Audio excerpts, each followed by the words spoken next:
Berita Sumsel 24 jam hari ini, hutan wisata alam Punti Kayu yang terletak di Jalan Kolonel Haji Barlian Palembang mulai kembali dibuka untuk umum setelah sempat ditutup sejak Maret 2020 akibat pandemi COVID-19. Dengan mengusung konsep ekoturism Punti Kayu Highland, Punti Kayu wisata yang menjadi paru-paru kota Palembang tersebut semakin memanjakan pengunjungnya. Hutan wisata alam Punti Kayu yang terletak di Jalan Kol Haji Barlian Palembang mulai kembali dibuka untuk umum setelah sempat ditutup sejak Maret 2020 akibat pandemi COVID-19. Dengan mengusung konsep ekoturisme Punti Kayu Highland, hutan wisata yang menjadi paru-paru kota Palembang tersebut semakin memanjakan pengunjungnya. Menurut manajer Punti Kayu, Raden Aska, pihaknya bekerja sama dengan komunitas Jeep mengacakkan ekoturisme Punti Kayu Highland, di mana pengunjung bisa berkeliling Punti Kayu dengan mobil Jeep sambil menikmati keindahan alam di Punti Kayu. Jadi kita juga bekerja sama dengan Jeep, komunitas Jeep mengadakan namanya ekoturism Punti Kayu Highland. Jadi di mana pengunjung nanti bisa berkeliling Punti Kayu dengan mobil Jeep yang legend. Jadi bisa menikmati juga keindahan alam di Punti Kayu dan sambil berwisata di Punti Kayu. Jadi kegiatannya itu salah satunya naik kapal keliling Punti Kayu, perahu naga, kemudian diajak keliling pakai Jeep, bisa mengenal hewan juga. Nanti ada juga kita ketemu dengan komunitas seniman, nanti dari seniman itu juga nanti ada lukis sketsa wajah, nanti ada pantomim. Pokoknya potensi yang ada di ini seniman kita inikan dengan Jeep.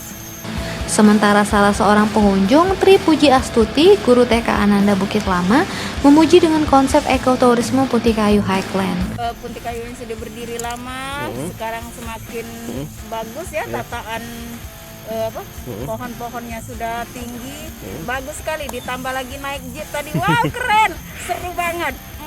Reporter dan juru kamera Dudi Oskandar melaporkan untuk palfresh.com.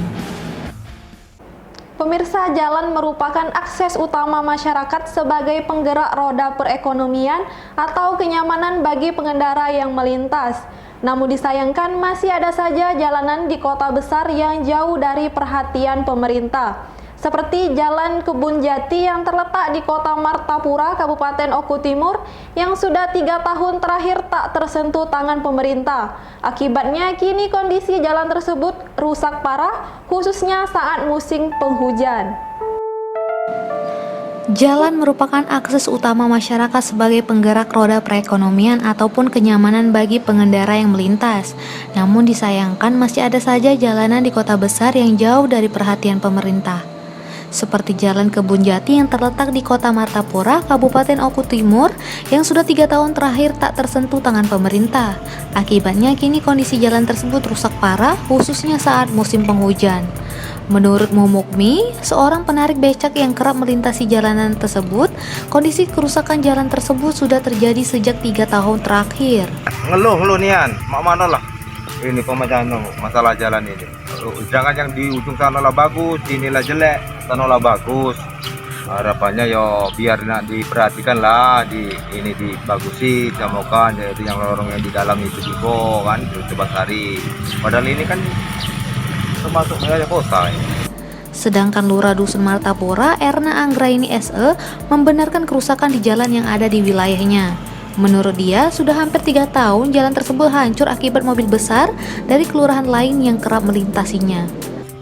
Itu jalan wilayah Kebun Jati Timur.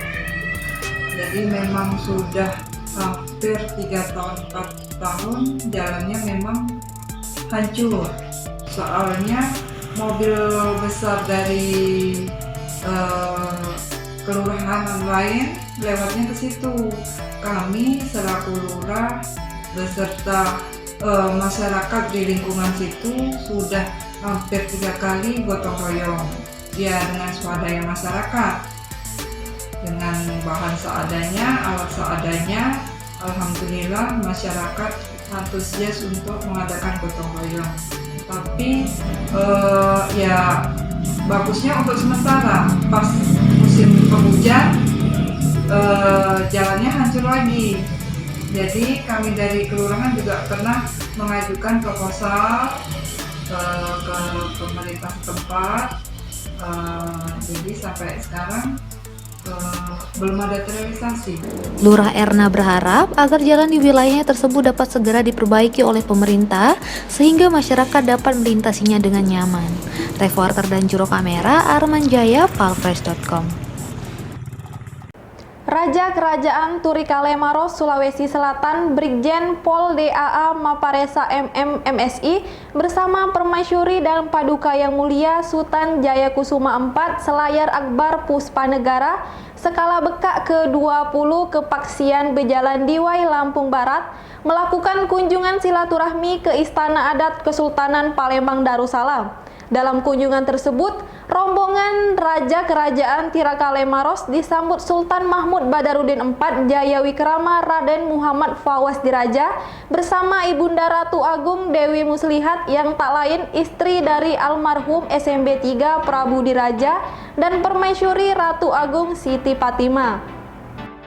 Raja Kerajaan Turikale Maros, Sulawesi Selatan, Brigjen Polisi Purnawirawan DAA Maparesa MM MSI bersama Permaisuri dan Paduka Yang Mulia Sultan Jayakusuma IV Selayar Akbar Puspanegara skala bekak ke-20 Kepaksian Bejalan Diwai Lampung Barat melakukan kunjungan silaturahmi ke Istana Adat Kesultanan Palembang Darussalam. Rombongan Raja Kerajaan Turikale Maros ini disambut oleh Sultan Mahmud Badarudin IV Jayawikrama RM Fawaz Diraja bersama Ibunda Ratu Agung Dewi Muslihat yang tak lain adalah istri dari almarhum SMB 3 Prabu Diraja dan Permaisuri Ratu Agung Siti Fatimah. Dalam kesempatan tersebut, SMB 4 menjelaskan mengenai sejarah Kesultanan Palembang Darussalam. Selain itu, SMB 4 juga memberikan kenang-kenangan berupa buku Yasin Haul ketiga SMB 3 dan buku Hikayat Palembang. SMB 4 mengatakan kunjungan para bangsawan dari Turikale Maros dan Lampung Barat tersebut ke Palembang dalam rangka silaturahmi. Dalam kesempatan tersebut, Raja Kerajaan Turikale Maros yang juga Wakil Ketua Dewan Pakar Forum Silaturahmi Keraton Nusantara, Brigjen Pol Purnawirawan DAA Maparesa, sempat memperkenalkan buku tentang terorisme yang berjudul Jalur Psikologis Teroris kepada Sultan Mahmud Badarudin IV. Saya adalah karena itu dikali 8 Muslim Selatan. Kebetulan saya Purnawirawan Polri dan sempat menulis buku tentang psikologi terorisme di Indonesia. Saya akan membagikan buku ini kepada teman-teman kepolisian di Sumatera, mulai dari Lampung sampai Aceh. Buku ini juga saya bagikan ke beberapa pulau.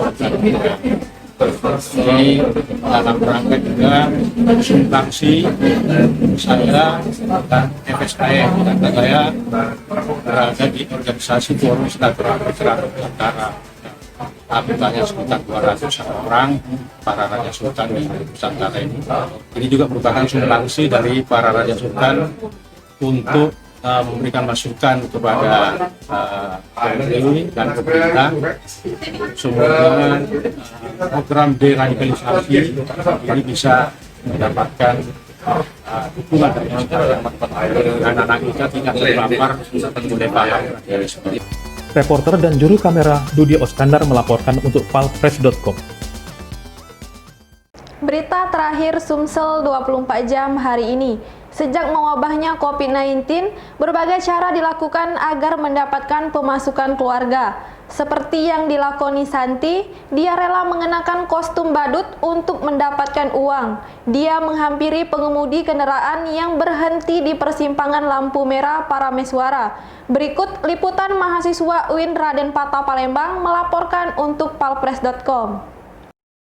Video yang memperlihatkan badut mengamen di persimpangan lampu merah Jalan Parameswara, kawasan Palembang, menjadi viral karena banyaknya orang yang memakai kostum badut yang menjadi perbincangan. Lantaran tiba-tiba profesi ini timbul akibat COVID-19 terjadi di Indonesia. Inilah Ibu Santi, umur 30 tahun. Salah satu orang yang menggeluti profesi ini yang menjadi viral akibat pandemi COVID-19. Berbekal baju badut yang Iwa sewa dengan harga 40.000 sehari, Ibu Santi biasanya mangkal di persimpangan Jalan Parameswara, Kota Palembang. Bila sepi dan bosan, dia pun kembali berjalan sembari menyusuli jalanan, lalu berhenti lagi di suatu tempat sambil melambaikan tangan kepada para pengendara mobil dan motor. Seakan tak kenal libur, Begitulah kegiatan Ibu Santi setiap harinya. Dirinya memulai peran sebagai badut jalanan dari jam setengah 3 siang sampai jam 8 malam. Di bawah terik sinar matahari dengan keringat sesekali diusap menggunakan tangan, mengiringi langkah demi langkahnya setiap hari. Namun, ada yang istimewa dari ibu 2 orang anak ini. Ia mengajak anaknya yang berumur 5 tahun untuk ikut mengamen bersamanya. Keuntungan yang Ibu Santi dapatkan per hari ialah 20.000 sampai 40.000 saja. Profesi Ibu Santi ini sebelum Covid adalah badut keliling. Ia merasakan betul dampak dan perbedaan penghasilan dari terjadinya Covid ini. Ia mengaku kalau pendapatannya berkurang. Belum lagi ada cukup banyak badut-badut dengan menggunakan kostum animasi bertebaran di jalan. Aktivitas mengamen Ibu Santi dengan pendapatan yang tidak banyak seakan menjadi pelajaran bagi kita bahwa rezeki akan menghampiri selama seseorang mau berusaha.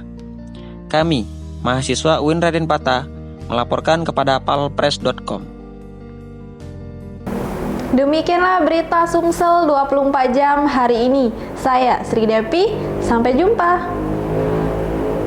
Assalamualaikum warahmatullahi wabarakatuh. Saya Sulistiawarman, General Manager palpress.com mengucapkan selamat ulang tahun kepada Letkol Zeni Adi Ilham Zamani, SEMI Pol, Komandan Kodim 078 Pati yang ke-40 tahun.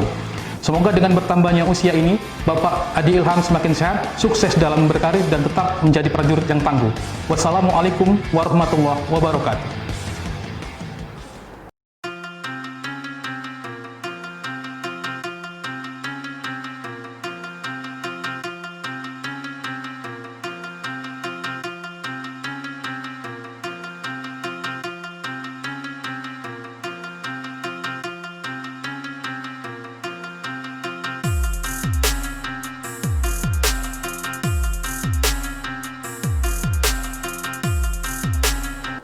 Assalamualaikum warahmatullahi wabarakatuh.